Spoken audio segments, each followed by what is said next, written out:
Bon, eh bien aujourd'hui on va préparer deux planches de, de ciboule, Allium fistulosum. Et puis voilà, en fait, là c'est du bon terreau pour semis, bien humide, 48 heures, sous bâche noire, dans la brouette. C'est vrai qu'en ouvrant, j'ai vu des vers de terre, il y a toute une vie à l'intérieur.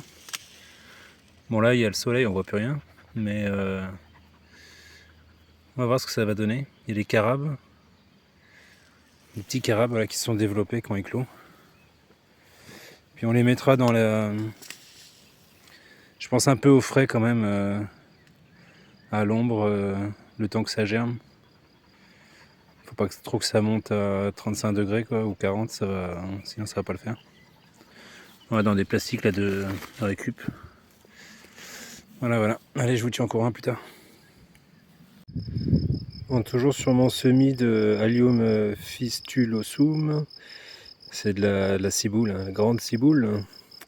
Donc là, ouais, j'ai improvisé en fait une table de semis avec des palettes, une porte de récup. On se démerde quoi, hein. Et donc là c'est fait. Donc il y a deux planches, 72 de chaque, en tout 144. Il y en a donc une graine par godet. Parce que je voudrais voir un peu le taux de germination. Et puis le reste qu'il y avait, je l'ai mis voilà dans. J'ai fait en fait ici 9 trous avec le doigt, à peu près ouais, deux phalanges. 9 trous, et puis j'en ai mis je crois 5 ou 6 dedans, dans chaque trou. Là il y en a 6. Et là ce sera plutôt pour la conservation. Ouais, pour manipuler les graines, j'ai d'abord versé en fait le contenu du sachet en fait là-dedans. Parce qu'il y a pas mal de vent finalement, c'est pas désagréable. Ouais, pour éviter qu'elle s'envole dans la pampa. Puis on verra. Je pense que c'est pas mal. Le terreau il m'a l'air bien, il attire pas les mouches, donc il n'est pas en putréfaction, bien qu'il soit vivant. Je suis assez étonné, mais parce qu'il y a des vers, j'ai vu aussi des œufs de vers de terre dedans.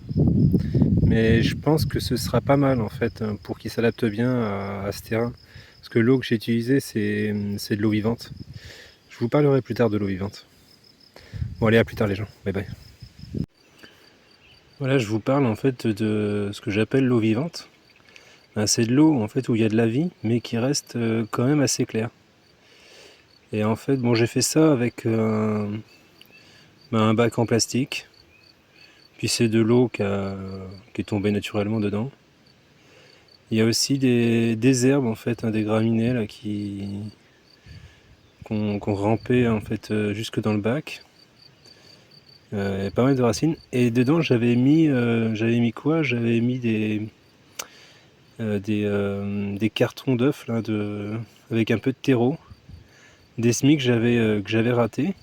Ça s'était posé au fond. Puis avec l'action en fait des grenouilles hein, qui viennent pondre là-dedans, des petits têtards. Il y a aussi des carabes aussi qui naissent aussi dans l'eau et qui nagent. Là on les voit pas parce que d'une part